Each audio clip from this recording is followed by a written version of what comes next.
സാധാരണക്കാരായ നിരവധി പ്രവാസികളുടെ സ്വപ്നങ്ങൾ പാതി വഴിയിൽ കരിച്ചുകളഞ്ഞ മംഗളൂരു വിമാന ദുരന്തത്തിന് ഇന്ന് 16-ാം ആണ്ട്. 2010 മെയ് 22-ന് പുലർച്ചെ 1-നാണ് 158 പേരുടെ മരണത്തിനിടയാക്കിയ വിമാന ദുരന്തമുണ്ടായത്.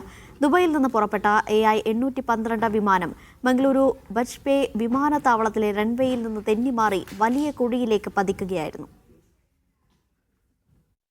കണ്ണൂർ, കാസർഗോഡ്, മംഗളൂരു സ്വദേശികളായ 160 യാത്രക്കാരും 6 ജീവനക്കാരുമാണ് വിമാനത്തിലുണ്ടായിരുന്നത്. ഇവരിൽ 8 യാത്രക്കാർ അത്ഭുതകരമായി രക്ഷപ്പെട്ടു.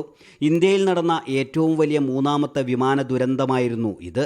പല ശരീരങ്ങളും തിരിച്ചറിയാൻ കഴിയാത്ത വിധം കരിഞ്ഞുപോയിരുന്നു. എൻ്റെ അനുജനുൾപ്പെടെ 158 പേര് മരിക്കുകയും 8 പേര് പരിക്കോട് അത്ഭുതകരമായി രക്ഷപ്പെടുകയും ചെയ്തു.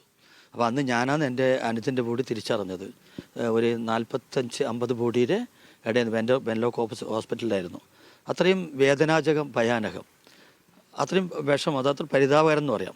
വിമാനാപകടത്തിൽ മരിച്ചവർക്ക് മോൺട്രിയൻ കരാർ അടിസ്ഥാനത്തിൽ 75 ലക്ഷം രൂപ നഷ്ടപരിഹാരം ലഭിക്കുമെന്നായിരുന്നു ആദ്യ വാഗ്ദാനം. എന്നാൽ ഗൾഫിൽ ജോലിക്ക് ലഭിച്ചിരുന്ന ശമ്പളം അടിസ്ഥാനമാക്കിയാണ് പലർക്കും നഷ്ടപരിഹാരം ലഭിച്ചത്. മോൺട്രിയൻ കരാർ അടിസ്ഥാനത്തിലുള്ള നഷ്ടപരിഹാരം ഉറപ്പുവരുത്തുന്നതിനായി Mangaluru air crash victims family association 15 വർഷത്തിലേറെയായി നിയമപോരാട്ടത്തിലാണ്. ഈ മൗണ്ടൽ കൺവെൻഷൻ എന്നുള്ളൊരു വ്യവസ്ഥ 929 മുതൽ 999 വരെ 60 കൊല്ലാണ് ഇത് ചർച്ചയുണ്ടായത്.